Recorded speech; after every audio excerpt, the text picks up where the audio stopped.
wasn't the question. The question was who asked for the meeting between the Prime Minister and the former Attorney General. Now, we know that that meeting took place on September 17th.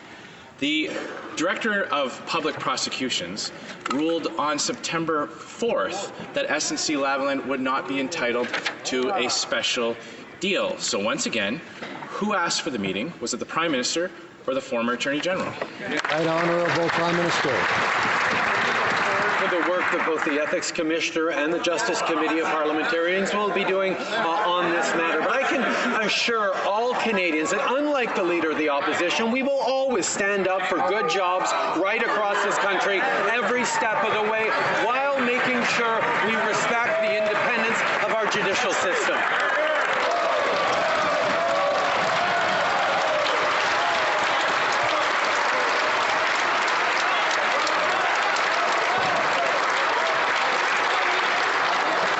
Order.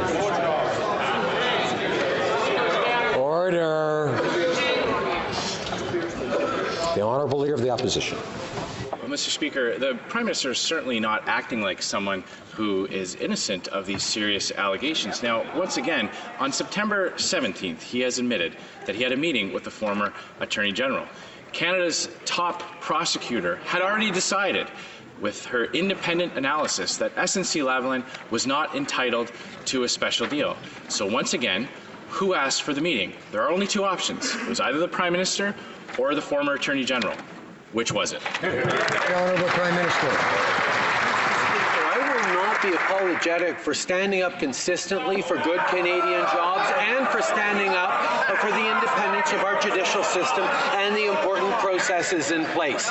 Of course, Mr. Speaker, the meetings that I have with any member of Cabinet are covered by Cabinet confidentiality, but you can be sure that every step of the way we both stand up for Canadians and look to serve them and stand up for our institutions that keep us all safe in this country. Order. The Honourable Leader of the Opposition. Well, Mr. Speaker, I note that he can't answer that simple question. Right. Now, the decision by the top prosecutor in Canada not to grant SNC-Lavalin a special deal was made on September 4th. On September 17th, the Prime Minister met with the former Attorney General. Was the Prime Minister aware of the Director of Public Prosecution's decision when he had that meeting? Right Honourable Prime Minister. Mr. Speaker, every step of the way, we take very seriously the responsibility of defending good jobs right across this country while we stand up and protect the institutions that serve us all in this country. Those are the two things that are central tenets for this government and that we will always continue to do. Of course, Mr. Speaker, there are right now two ongoing court cases on this matter, and it would be inappropriate for us to comment too much on that. Order. The Honourable Leader of the Opposition. Mr. Speaker, the best way to respect the independence of Canada's judicial system is to not interfere with it. Now, this was a very simple yes or no question. This isn't about speculation, about an ongoing investigation. This is a yes or no question.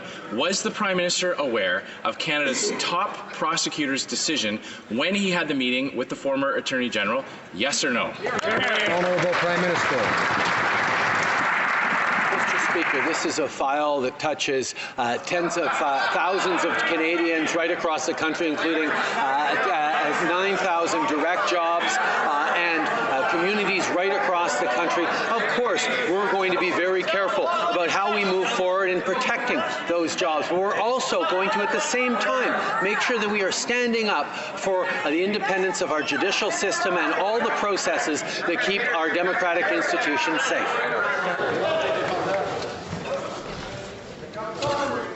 What day is this? Oh, it's Wednesday. New day, new excuse, new bombshell in the Jerry Butts SNC scandal. And this one's a doozy. It turns out that the Prime Minister met with the Justice Minister after they found out that the independent public prosecution wouldn't give the free get-out-of-jail card to SNC. So what happened in that meeting? Because it would represent a major interference in the independence of Canada's justice system. So will the Prime Minister give us a full airing and agree to an independent inquiry where his staff will be forced to testify? Honourable Prime Minister. Unlike the member opposite. We will always stand up for jobs. We will always stand up for the Canadian economy, but we will do that in ways that respect judicial independence and the rule of law. But if he doesn't choose to take my word for it, allow him to take directly from the Director of the Public Prosecution Service, who confirmed just last week that in every case, quote, prosecutors exercise their discretion independently and free from any political or partisan consideration. The honourable member for Timmins, James Bay. Order. Well, fair enough. They do stand up for jobs. The jobs of lobbyists. I mean, he's led around the nose by lobbyists. The question is he willing to obstruct justice to help his lobbyist friends? Because, to live in the tawdry but very elite world of Jerry Butts and this Prime Minister. So was it Jerry's idea to strong-arm the Justice Department to help their insider friends? No wonder he doesn't want Jerry Butts testifying at committee. So to the Prime Minister, will he agree to allow Jerry Butts and his staff testify under oath so that we can get to the bottom? And by the way, is he willing to testify? Honourable Prime Minister. Once again, I have tremendous confidence in the members of the Justice Committee who will be moving forward with an investigation, indeed, of all sides, and indeed in the Ethics Commissioner who has taken this matter under investigation. At the same time, Mr. Speaker, I want to once again thank Jerry Butts for his contributions to Canada. His letter of resignation speaks for itself. He continues to believe deeply in what this government and what this country is doing to help everyone.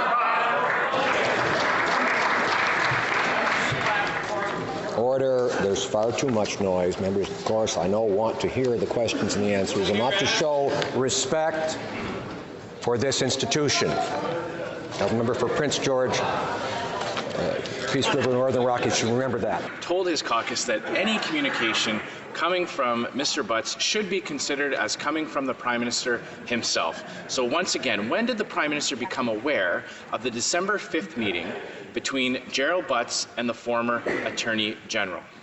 Honourable Prime Minister. I recognize perhaps that it's a legacy of the Harper years. The Conservatives don't seem to understand that a team that works together actually has lots of people having meetings about things that matter all the time. We continue to engage in a broad way that both protects and upholds jobs in this country and respects the independence of our system and its judiciary. That is something that we expect from all members of Cabinet, of all my staff, and we work together to serve Canadians day in and day out. Honourable Leader of the Opposition. There we are, Mr. Speaker. First it was the former Attorney General's fault. Then it was the Director of Public Prosecution's fault. Then it was the Globe and Mail's fault. Then it was Scott Bryson's fault. Now we know it was Stephen Harper's fault. That's why he did what he did in this scandal, Mr. Speaker. Nobody's buying what he's trying to sell. Now, can the Prime Minister tell this House at any point in time did he ever express his support for a special deal for SNC-Lavalin to the former Attorney General, yes or no? Honourable Prime Minister. Mr. Speaker, once again, we see the Conservatives choosing to play political games with issues of deep importance. We remain focused, yes, on standing up for jobs and for standing up for the independence of our judiciary in this country. This is something we are going to consistently do, and we will make no apologies for standing strong in our principles to both protect and promote jobs in this country and uphold the rule of law and the independence of our judicial system. The Honourable Leader of the Opposition. Mr. Speaker, again, that wasn't the question. This is key to this entire affair of allegations of interference in a criminal proceeding. The Prime Minister, through an omnibus bill, gave the top prosecutor the option of using a deferred prosecution agreement. And she ruled in her independent manner that SNC-Lavalin did not qualify. At any point in time since that decision, has the Prime Minister expressed his support for this kind of deal for SNC-Lavalin, yes or no? Right, Honourable Prime Minister. Mr. Speaker, the member opposite seems to be concerned about the independence of the Director of Public Prosecution Service. Well, let me speak directly to that by quoting her, who just last week confirmed that in every case, prosecutors, quote, exercise their discretion independently and free from any political or partisan considerations. Canadians can know that in this country, we continue to abide by the rule of law. Honourable Leader of the Opposition. Speaker, nobody is questioning the Director of Public Prosecutions exercising her authority. What we're questioning is whether or not the Prime Minister attempted to interfere in an ongoing criminal investigation. But that wasn't the question. The question was very, very simple.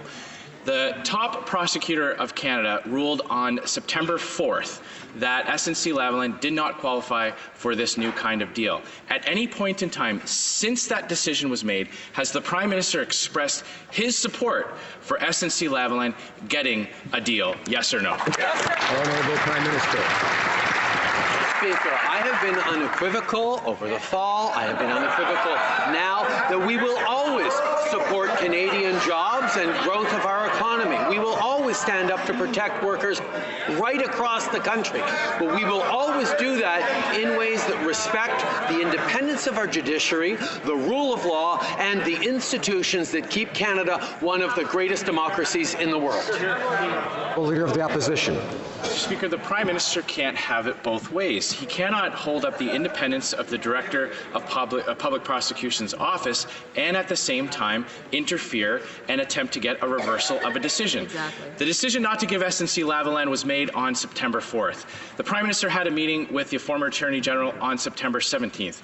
Gerald Butts had a meeting with the former Attorney General on December 5th. Why would the Prime Minister have so many meetings with the former Attorney General if it wasn't to try to reverse a decision that had already been made? The Right Honourable Prime Minister.